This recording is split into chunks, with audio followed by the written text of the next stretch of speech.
ini Mas Kaisang nggak bisa maju pilkada nih Pak. Nah sedangkan Mas Kaisang udah daftar nih Pak, udah mengurus slot. Gimana Pak tanggapannya Pak? Tanyakan ke ketua PSI. Ya. Mending lu rubah aja tuh akte kelahiran, dituain sedikit. Jadi lu nggak perlu tuh ngakal-ngakalin peraturan kan. Ngomong aja aktenya salah input, beres. Ingat loh, KPU pernah diguyur Pak Mulyono. Kita harus waspada. Aku tuh nggak habis pikir ya, bapak sama anak nih kok ya sama ya. Bapaknya ngotot, anaknya juga nggak tahu diri gitu ya. Tidak mungkin kita mengatasi permasalahan ini hanya membuat tambahan undang-undang. Undang-undang yang ada kita buat lagi undang-undang dan kita buat lagi undang-undang. Datang itu rame-rame. Terakhir begitu mau pergi ditinggal rame-rame. Assalamualaikum warahmatullahi wabarakatuh. Kembali lagi di channel Prayoga Muhammad. Gimana kabar kalian semua? Semoga baik-baik saja ya, dan dilancarkan segala rizkinya.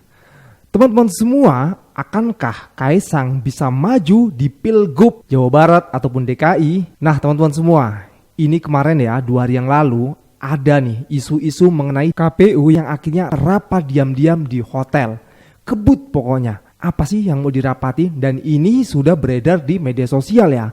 Tapi walaupun kita tahu ya keputusannya bahwasanya RUU Pilkada akhirnya batal disahkan ya, karena tidak terjadinya rapat paripurna.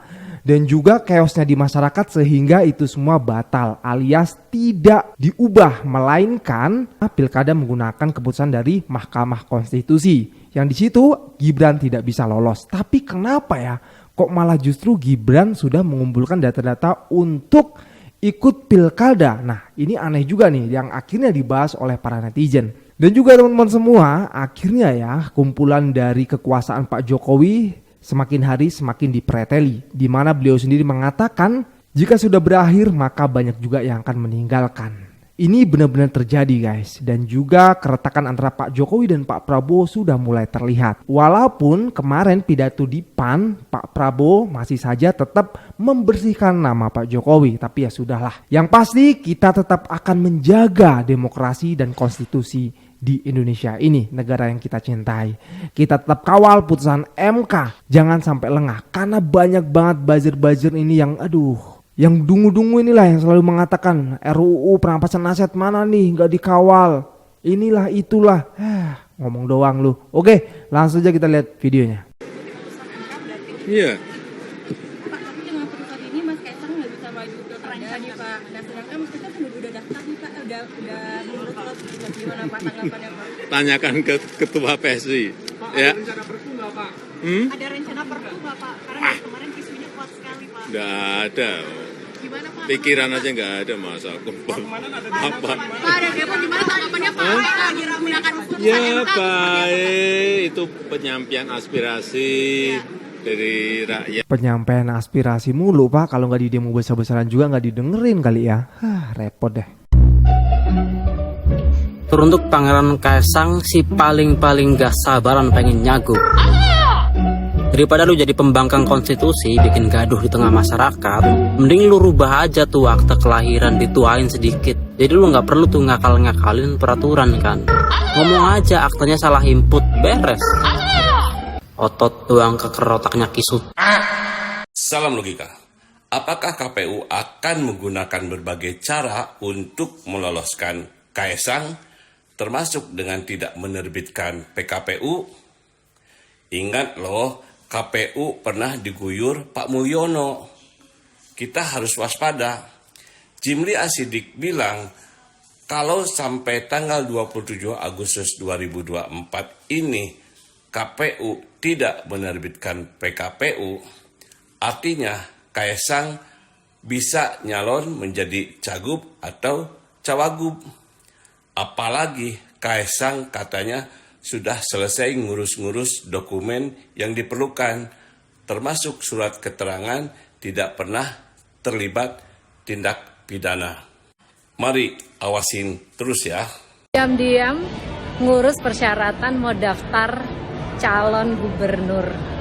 Maksudnya apa? Bukannya kemarin DPR itu udah janji ya, nggak akan mengesahkan rancangan undang-undang pilkada yang baru. Nah sekarang tiba-tiba ada pula yang masih ngotot pengen daftar, ini pasti ada apa-apa nih. Kita mesti siap-siap nih. Jangan-jangan ada satu skenario di mana umur itu tetap akan dinegosiasikan gitu, dan si anak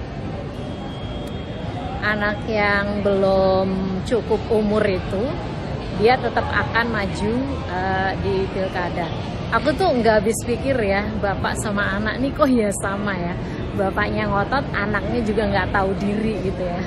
Jadi orang tuanya nggak mau ngajarin gimana berproses, anaknya juga ngotot merasa dirinya sangat bisa.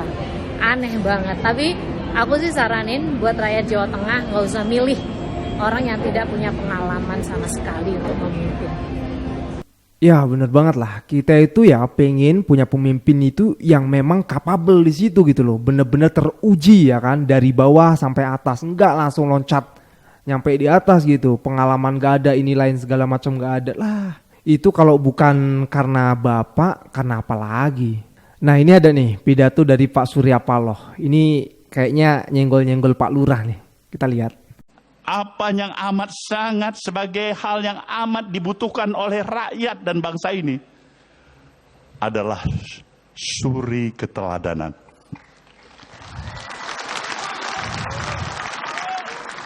Di sana sebenarnya permasalahan, kalaupun kita menghadapi permasalahan, suri keteladanan, konsistensi kita atas ucapan dan perbuatan. Tidak mungkin kita mengatasi permasalahan ini hanya membuat tambahan undang-undang. Undang-undang yang ada kita buat lagi undang-undang dan kita buat lagi undang-undang.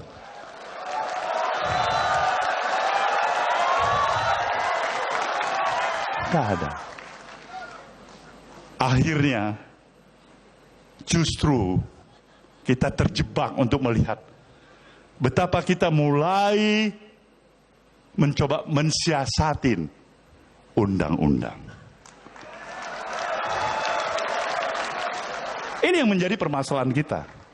Biasanya datang itu rame-rame. Terakhir begitu mau pergi ditinggal rame-rame.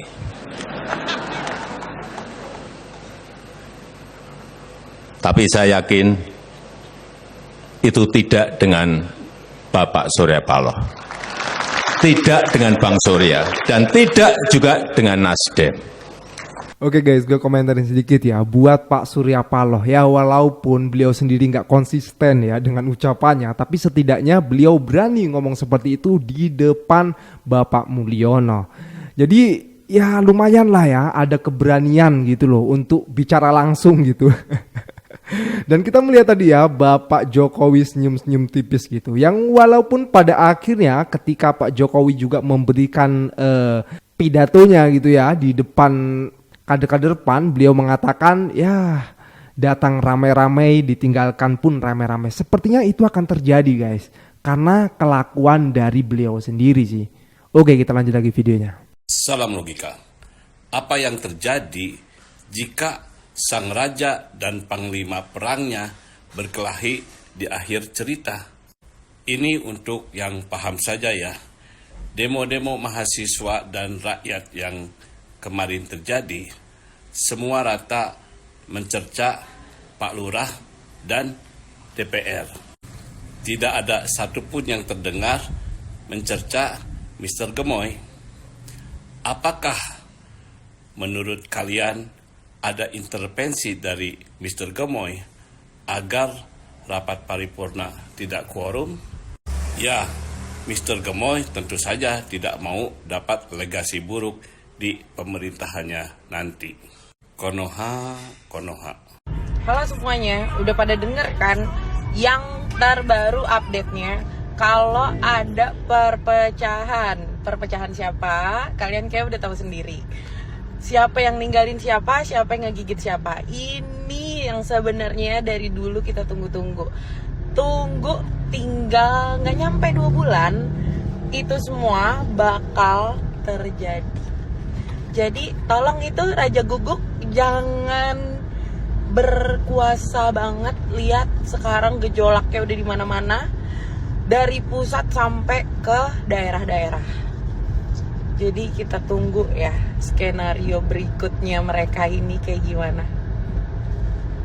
Bocor, ternyata KPU nekat pakai putusan MA. 3 hari 2 malam rapat di hotel tak pedulikan demo. Kayaknya pemerintah nggak ada kapoknya. Habis DPR di demo di seluruh daerah, ternyata KPU diam-diam gelar rapat 3 hari 2 malam buat bahas putusan MA soal batas usia dan gak peduli sama MK. MA sebelumnya ngeluarin putusan batas minimal usia 30 tahun calon kepala daerah waktu pelantikan. Sedangkan MK putusin 30 tahun buat batas usia calon kepala daerah waktu pendaftaran. Keputusan ini bikin Kaisang anak Jokowi nggak bisa ikut pilkada, sehingga publik mencurigai pemerintah melalui berbagai cara melawan MK untuk meloloskan sang putra mahkota. Habis DPR gagal melawan putusan MK soalnya di demo di mana-mana, sekarang gantian KPU yang ternyata udah rapat diem-diem buat pakai putusan MA buat peraturan pilkada. Pimpinan dan anggota Komisi 2 DPR didatangkan untuk rapat di hotel di luar tempat kerja membahas putusan MA. Padahal sebelumnya Ketua KPU Muhammad Afifuddin berkomitmen menggunakan putusan MK soal batas usia calon kepala daerah 30 tahun saat pendaftaran. Informasi ini dibongkar oleh pengamat militer Konira Kundini Bakri melalui akun Instagramnya dan meminta tangkapan layar WhatsApp itu disebarluaskan. Kantor berita Mall yang mendapatkan keterangan langsung dari orang dalam KPU juga membenarkan bahwa KPU akan tetap menggunakan putusan MA soal batas usia. Mari semua tetap kawal putusan MK. Jangan sampai tenaga dan darah mereka yang turun ke jalan terbuang sia-sia.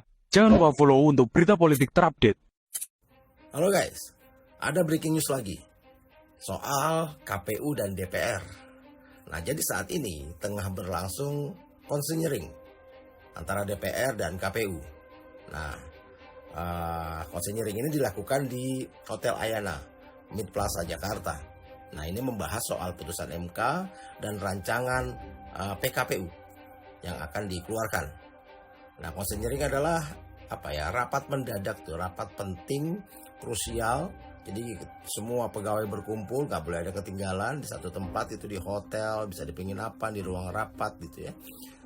Yang intinya menggarap satu pekerjaan, satu masalah secara intensif gitu ya, yang sifatnya sangat mendesak dan harus selesai saat ini juga, harus dikerjakan dan selesai saat ini juga.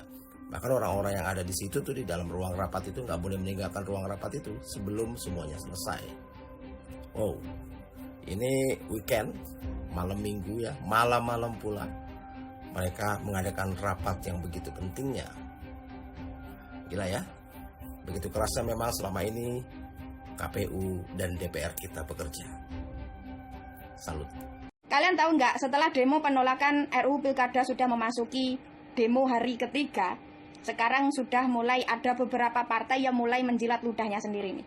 Padahal sebelumnya beberapa partai yang menjilat ludahnya sendiri ini, kemarin ketika ada rapat maraton yang diselenggarakan oleh Badan Legislatif tanggal 20 kemarin, beberapa partai yang mulai menjilat ini setuju banget RUU Pilkada itu segera disahkan dan diparipurnakan.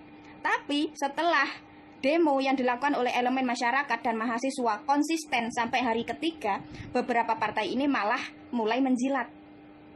Nah, beberapa partai atau fraksi yang mulai menjilat ini adalah Partai Demokrat, Partai PKS, Gerindra, dan PKB.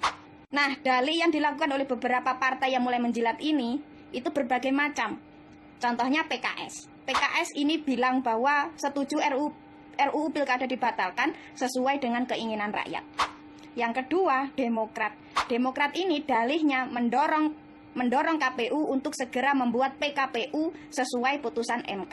Gerindra ini drama seolah Prabowo Subianto marah ada RUU Pilkada. Dan PKB ini jalan dua kaki. PKB daerahnya khususnya Jateng lebih menjalankan putusan MK daripada RUU Pilkada. Ya bukan apa-apa sih, saya cuma mau menekankan dan menunjukkan ke mata kalian bagaimana kualitas fraksi, bagaimana kualitas orang yang ngakunya menjadi wakil rakyat, bagaimana kualitas partai yang ngakunya mewakili kalian di kursi DPR. Dan sekaligus saya ingin menunjukkan ke mata kalian bagaimana kualitas atau realisasi partai yang ketika kampanye itu menjanjikan janji-janji manis kepada kalian. Saya akan memperjuangkan nasib kalian di kursi DPR, maka pilihlah saya. Setelah jadi, ya inilah hasilnya. Ya. Dan satu-satunya fraksi yang konsisten itu cuma PDIP. Kalian mau akui atau enggak, satu-satunya fraksi yang tetap konsisten ketika berada di kursi DPR dan di luar kursi itu cuma PDIP. Dan saya sematkan nih video dari beberapa fraksi yang setuju RUU Pilkada untuk disahkan. Kalian tonton sendiri. Memohon ridha Allah Subhanahu wa taala, fraksi Partai Kebangkitan Bangsa DPR RI menyatakan persetujuannya RUU ini dilanjutkan dalam proses pembahasan.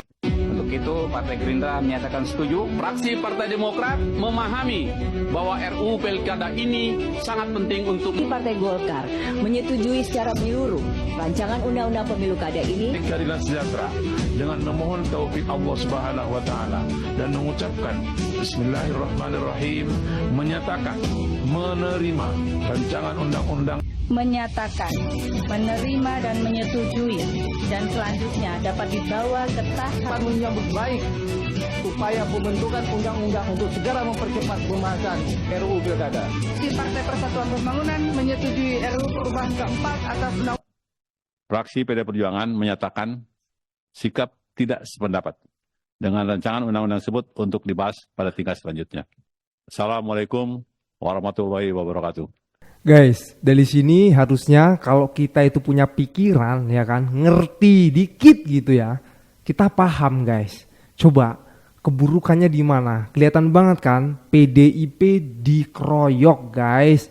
Dan kita juga tahu sekarang siapa yang penjilat, siapa yang malah justru seperti tidak mementingkan banyak rakyat ya kan, mementingkan kepentingan rakyat. Sekarang terlihat. Coba kita sekarang gini ya, berpikir gini guys.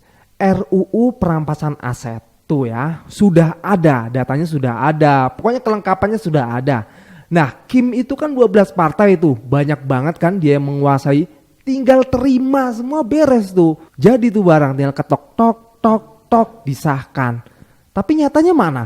Malah sibuk ngurusin gara-gara satu anak putra mahkota. Luar biasa guys. Dan memang ini sudah diatur sama Allah Subhanahu wa taala ya, biar masyarakat semua itu tahu, terbuka gitu ya kebobrokannya di mana. Oke teman-teman, kita lanjut lagi videonya. Kabar yang sangat bahagia buat Banteng dan anak Abah. Jawab gini aja, anak Abah lu, anak Mulyono nggak jadi nyalon tuh, padahal udah urus administrasi, baliho udah di mana-mana. Kesel saya. Ini bukan hanya soal pilkada, tapi memastikan pemangku kebijakan tidak semena-mena menabrak aturan. Kebut-kebutan nyelesain undang-undang, emang ngejar apa sih? No, RUU perampasan aset, sahkan. Berani kebut gak? Ini kan yang kalian pengen dengar, wahai buzzer. Udah puas? Pada akhirnya, momentum kemarin jadi peringatan. Mahasiswa yang jadi garda terdepan, ibu-ibu yang turun ke jalan, akademisi yang tidak diam, middle class yang udah mulai berontak. Ilustrator, konten kreator, Habibi yang mulai orasi, artis maksudnya, musisi yang tidak patuh brief acara demi bersuara. Gawatnya, wibu yang memulai peringatan darurat adalah sebuah alarm tanda peduli. Siapa yang bisa mengakomodir mereka selain karena keinginan dan kegelisahan sendiri? Jangan pernah lelah untuk mencintai Indonesia. Terima kasih karena sudah menjaga demokrasi. Share juga adalah bentuk aksi. Debat tetap pakai adab. Mantap, akhirnya rakyat bisa membuka mata ya, kalau Indonesia sedang tidak baik-baik saja. Garuda Biru menjadi simbol untuk kita semua bersatu melawan kezoliman penguasa. Mantap. Oke teman-teman semua, gue rasa cukup ya. Jangan lupa untuk berikan komentar di bawah ini, dan tentunya kita terus mengawal putusan dari MK sampai nanti pendaftaran di Pilgub. Sekian dari gue, Muhammad. Wassalamualaikum warahmatullahi wabarakatuh.